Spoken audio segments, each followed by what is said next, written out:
I'm Matt Yonke. I'm the Precision Farming Specialist for Bain Walker Equipment out of our Ladoga store. Today I'm going to talk about some wear items here on this 2000 series planter. Alright, so we're going to start up here with our openers. Minimum spec is going to be 14.5 inches on these. They do offer a standard and a heavy duty option now. The standard option is 3.5 mil. The heavy duty option is 4.5 mil thick.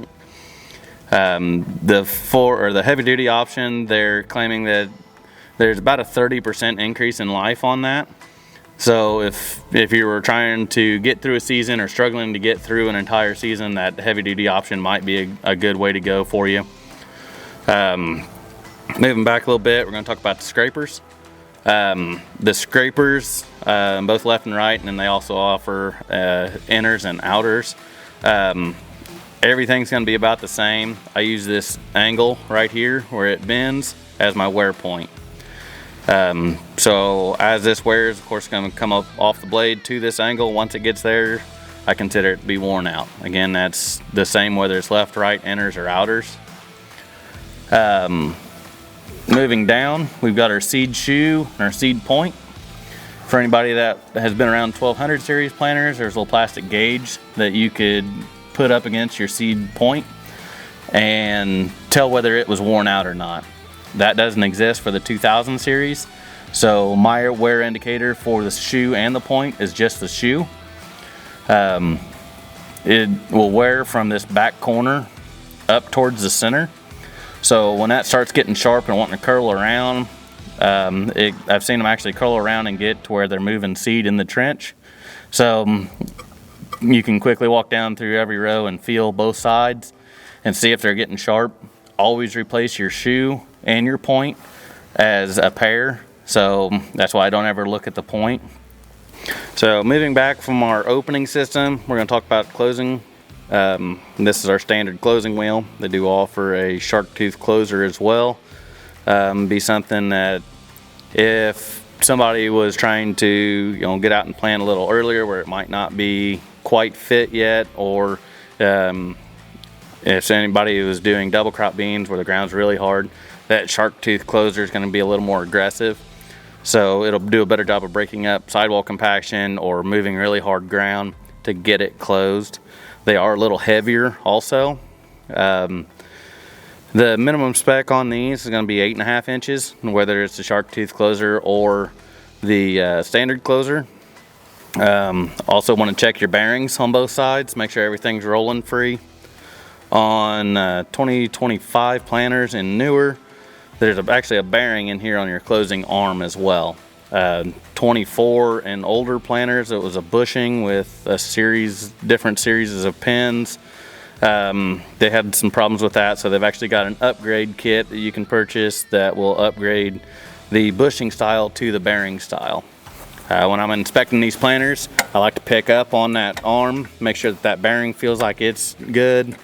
I'm also checking my air cylinder here for our closing system. When you pick up on it, you want it to be nice and smooth the way this planter is. If you feel any catches or binding in there, that's usually an indicator that the seals are starting to go out in your closing cylinder. It's that seal actually rolling back and forth on the cylinder or on the piston instead of sliding like it should. So it'd be a good indicator that you're going to have problems moving forward.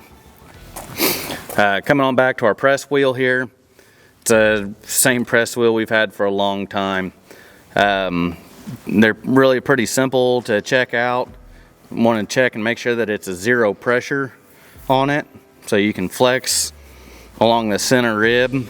That'll eventually get full of dirt in places, and it won't leave that mounted crown on the top of the row the way that it should.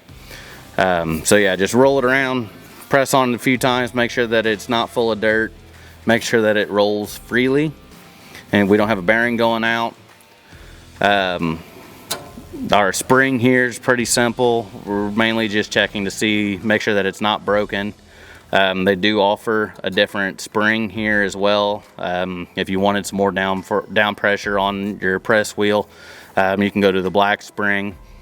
For the most part, I've gotten along pretty well with the silver one in the ground that I've got here in West Central Indiana. So the last wear item I'm going to talk about, something that gets kind of overlooked, is the bushings that are in our parallel arms here. It took me a while to find it, but these poly bushings will wear out, and they wear out fairly quickly. You test those by picking up on the press wheel, maxing out that spring, and try to pick up a little bit more. Typically it'll just be 2 or 3 bushings out of the 8 that are wore out. I recommend replacing them all at once. At our Crawfordsville or Ladoga location, we've started using the Precision Planter Solutions bushings, which is a metal bushing that gets pressed in, and then a metal inner bushing as well. They've got an answer for it if you've ate through that poly bushing and started to egg shape the holes in your parallel arms. So it's just something that we've picked up on. I think they make a great product, and they've been good for us. So check your parallel arm bushings. That's going to affect everything that I've talked about before. Your openers, your closers, row cleaners if you've got them. Everything's going to be affected if this planter's, or if the row unit's not riding level, which is all tied to your parallel arms.